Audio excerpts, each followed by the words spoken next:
The Dark Ages refers to a period between about 476 AD and about 1000 AD, and it was largely characterized in Europe by intellectual ignorance. That's where the word dark comes from. It refers to darkness of the mind. There was little scientific or cultural advancement during these centuries. The printing press hadn't been invented yet, so books were not widely available. The vast majority of people couldn't read or write anyway. Most didn't receive any formal education at all. And as such, the general population in these days were reliant on a select few at the top of society, those who could read and write, to hand down information, to tell them what was true. What's more, since the general population had no way of independently verifying this information that they were being given, they had to accept everything that they were being taught on blind faith. Now, within this vacuum of general ignorance, religious leaders became extremely important gatekeepers of knowledge. The Roman Catholic Church was the dominant religious organization in Europe in those days, and the Pope was considered to be the infallible mouthpiece of God on earth.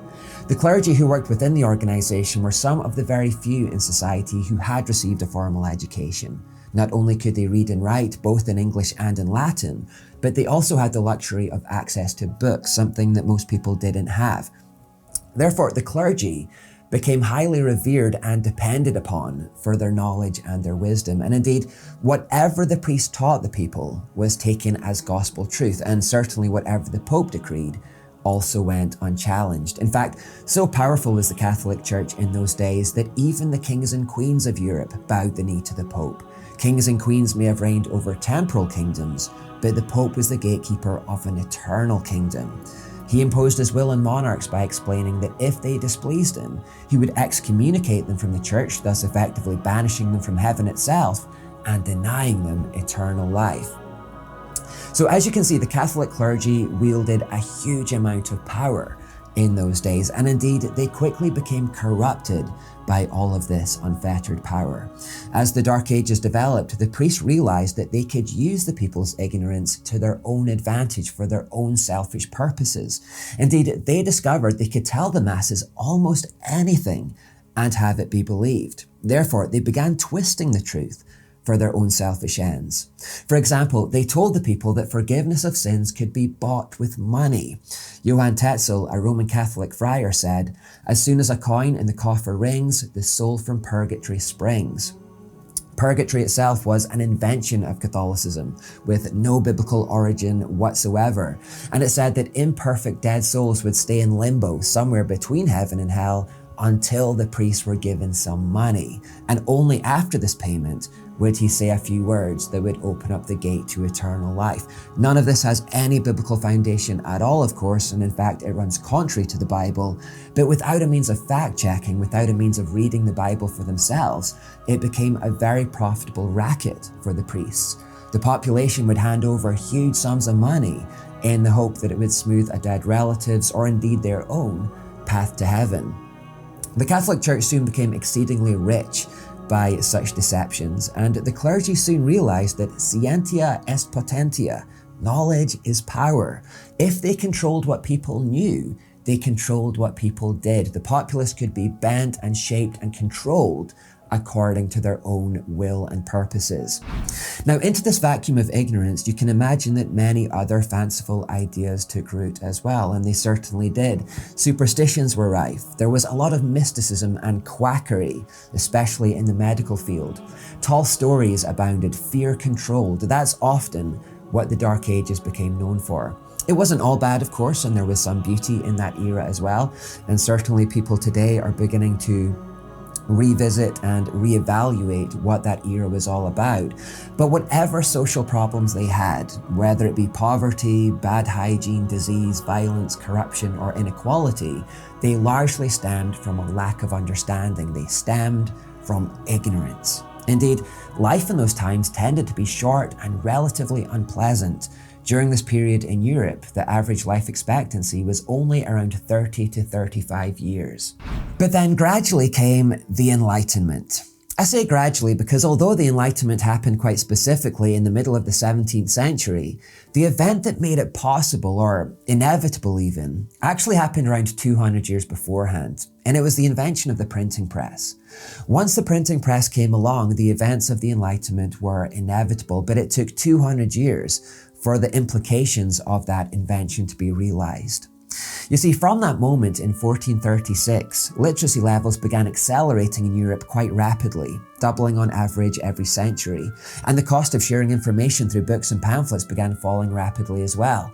And this meant that where knowledge had once been concentrated in the hands of just a few individuals, a few gatekeepers at the top of society, upon whom everyone depended, it was now quickly becoming democratized.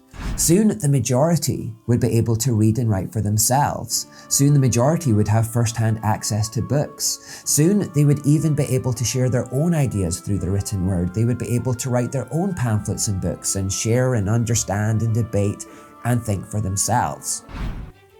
Now, at first, this led to a period called the Renaissance. This is where people began taking a renewed interest in intellectual pursuits. And as time progressed, this interest in philosophy, art, and literature created huge rewards for European society. It was bad news, however, for the Roman Catholic Church, of course. They who had held so much power for so long as the controllers of information were not excited about the democratization of knowledge at all. They knew that once people had independent means of learning, they would become less dependent on the clergy, and their power and wealth and influence would then subsequently diminish. They were especially nervous about what would happen when people read the Bible firsthand in their own language. Centuries of Catholic lies and corruption would then be exposed. Purgatory? The people would discover it's just not in there. That's all a lie. Paying money for salvation? They would find the Bible specifically denouncing that idea. Peter said, "May your money be destroyed with you for thinking that God's gift can be bought." So the Catholic Church at this point went into panic mode, and they did everything they could to stop their corruption and lies being laid bare. They opposed the printing of the Bible in English, and they hunted down those responsible for firstly translating it and then smuggling it into the country. They burned the Bibles that they discovered, and anyone found reading one would be killed. They didn't want people to have first-hand access to the Bible. Which is kind of ironic, really, that these people who claimed to be representing God were burning His Word. They were burning Bibles and killing people for reading the Bible. Which just goes to show that they weren't really representing God. They were in fact motivated by power and money. However, all of this persecution was to no avail. They couldn't hold back the tide of progress. By 1517, there were enough copies and enough literate people that can now read the Bible for themselves for the Reformation to happen. This was the moment when hordes of people, aghast at how they'd been duped and lied to for so long by the Catholic Church, rebelled against it and returned back to true biblical Christianity. First-hand access to the Bible, to the truth of the Bible, had set them free from centuries of Catholic corruption. Now, all of this eventually set the stage for the Enlightenment.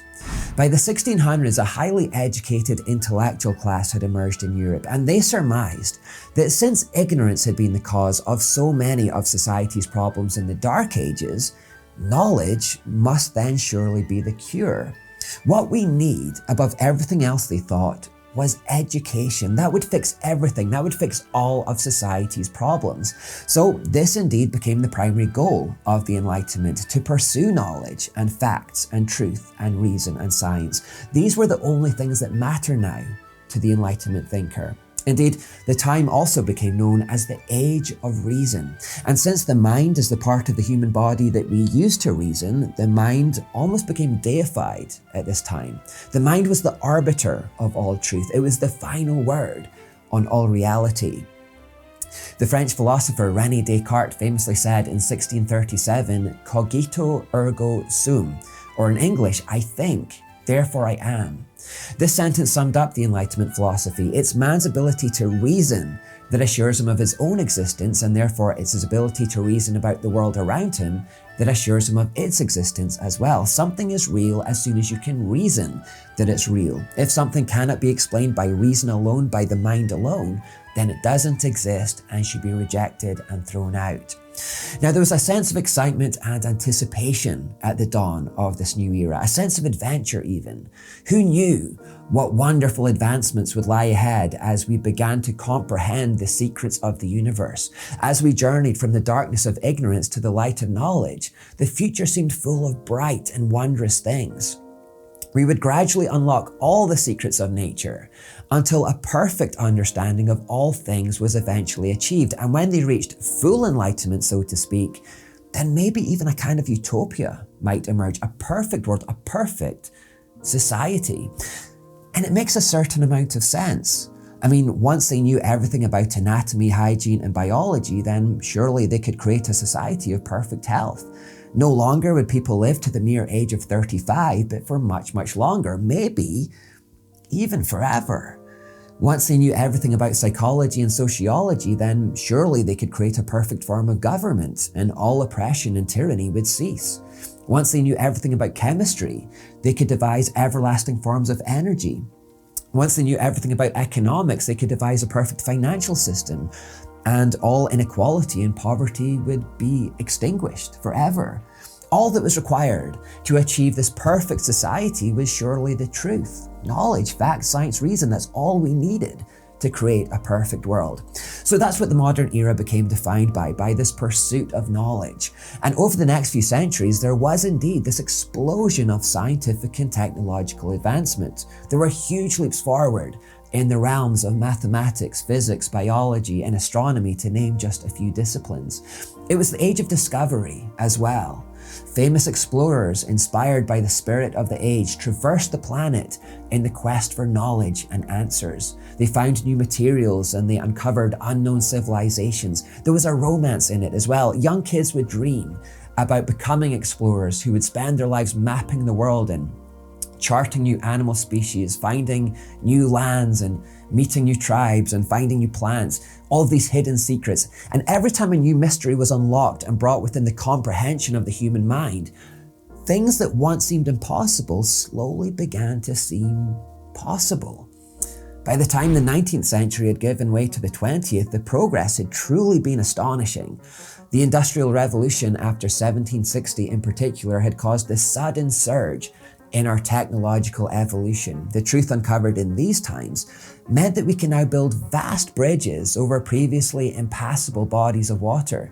At first trains and then eventually cars enabled us to travel previously unfathomable distances in much, much shorter times. We could fly in airplanes, we could fly like a bird, we could literally fly in the sky. It was absolutely astonishing. Uninhabitable deserts suddenly sprang to life by the building of giant dams that could stop mighty rivers in their tracks. We can now harness their power to supply energy and water to whole cities. We built skyscrapers so high that they touched the clouds. And we even went into space. Outer space. And this was just the beginning. Who knew what else we could achieve as our knowledge grew? We were becoming masters of the universe. The science fiction writers of the modern era had a great time imagining what the future might look like as we continually evolved with even better technologies and scientific breakthroughs.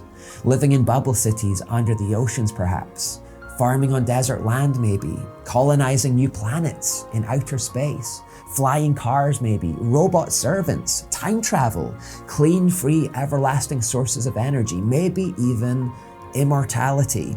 All impossible now perhaps, but not in the future. When we've unlocked the secrets of the universe, nothing will be impossible for us then. If we can dream it, we can surely do it. All we need for all of these things to take place is knowledge. All we need is the truth. Now here's what I want us to notice about all of this. Truth, reason, facts, rationalism, improvement of the mind. What kind of virtues are these? These are the hard virtues.